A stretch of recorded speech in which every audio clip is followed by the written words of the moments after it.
Halo teman-teman, perkenalkan nama saya Melati Dirks Makatita dengan NPM 1214040130135, kelas keperawatan A, Prodi Keperawatan, Fakultas Kesehatan, Universitas Kristen Indonesia Maluku.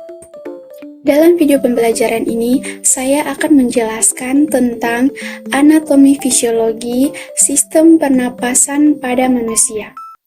Tapi, sebelum kita masuk dalam pembahasannya, saya akan jelaskan apa itu sistem pernapasan. Sistem pernapasan pada manusia adalah sekumpulan organ yang terlibat dalam proses pertukaran oksigen dan karbon dioksida di dalam darah.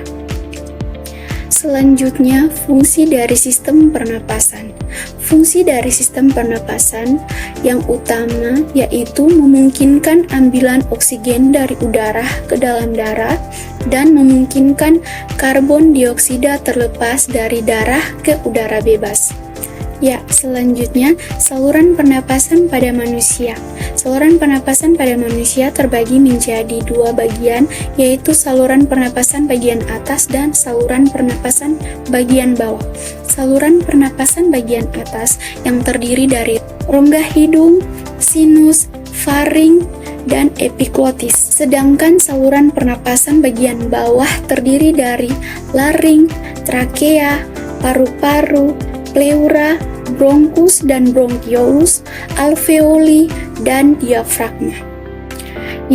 Kita masuk pada pembahasan pertama tentang saluran penghantar udara bagian atas, yaitu rongga hidung. Rongga hidung terdiri dari vestibulum, yang kedua rambut, yang ketiga struktur kongka, yang keempat sel simila. Fungsi dari rongga hidung yang pertama, fungsi preventif.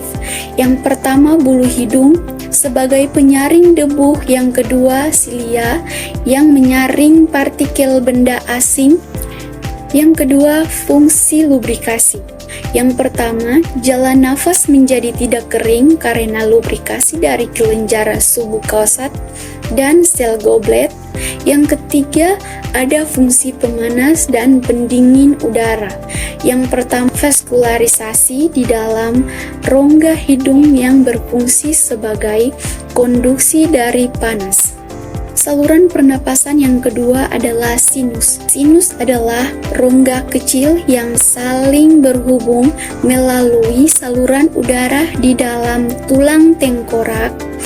Sinus terletak di bagian belakang tulang dahi, bagian dalam struktur tulang pipi, kedua sisi batang hidung dan belakang mata. Fungsi dari sinus yaitu melembabkan dan memanaskan udara karena sirkulasi udara yang lambat.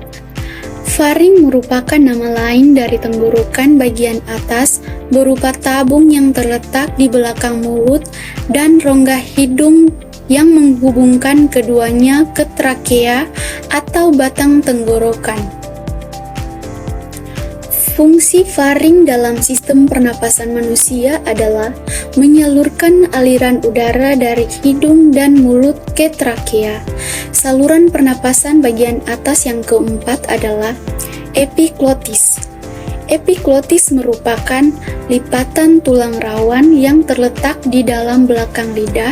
Seperti katup, epiglotis akan terbuka saat bernapas untuk memungkinkan udara masuk ke laring menuju paru-paru. Lalu saat makan, epiglotis akan menutup untuk menjaga makanan dan minuman masuk ke saluran pernapasan dan menyebabkan tersedak. Fungsi dari epiglotis yaitu untuk menjaga makanan dan minuman masuk ke saluran udara pada tenggorokan. Yang kedua, kita akan membahas tentang saluran pernapasan bagian bawah. Laring. Laring atau kotak suara yang terletak di bawah persimpangan saluran faring. Organ ini memiliki dua pita suara yang terbuka saat bernapas dan menutup untuk memproduksi suara. Fungsi utama dari laring adalah untuk melindungi saluran pernapasan di bawahnya dengan cara menutup secara cepat pada stimulasi mekanik sehingga mencegah masuknya benda asing ke dalam saluran napas. Trakea. Trakea adalah organ pernapasan manusia yang berbentuk tabung besar.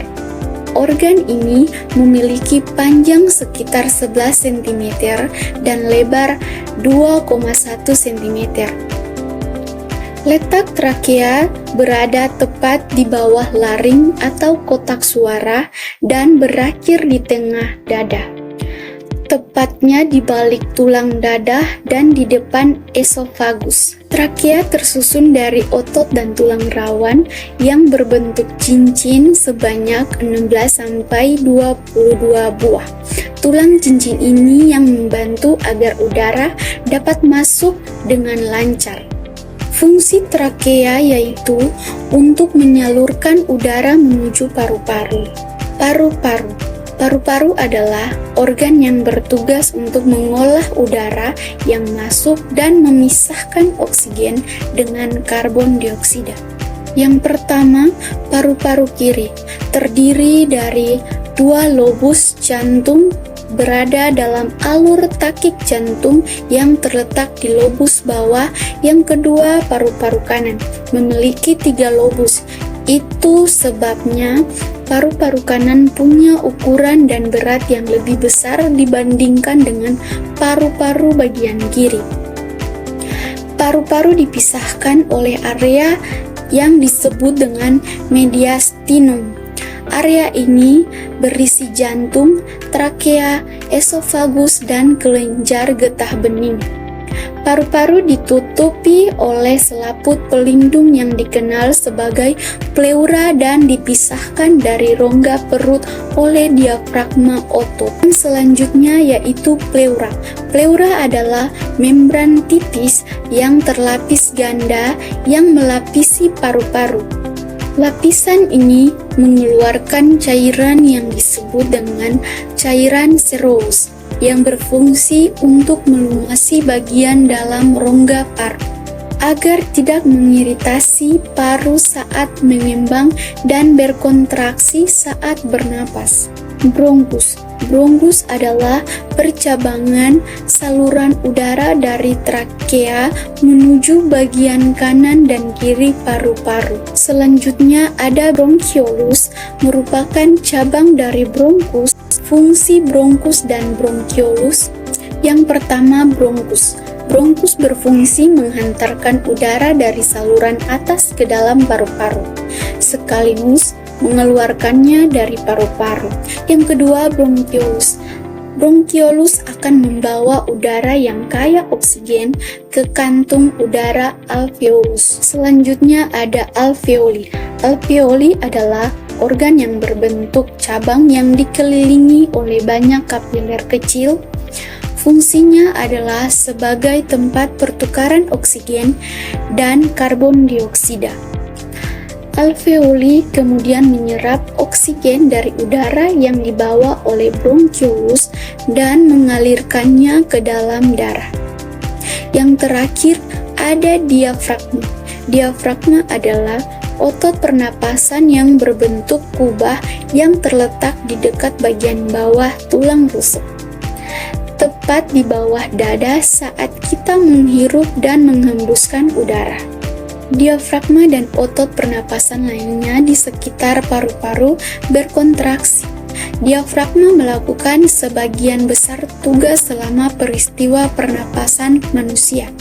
Diafragma merupakan sekat yang membatasi perut dan dada dengan berkontraksi saat seseorang menarik napas. Diafragma menciptakan efek vakum yang menarik udara ke paru-paru. Sedangkan saat mengeluarkan napas, diafragma kembali rileks dan udara didorong keluar dari paru-paru. Demikianlah penjelasan saya tentang anatomi fisiologi sistem pernapasan.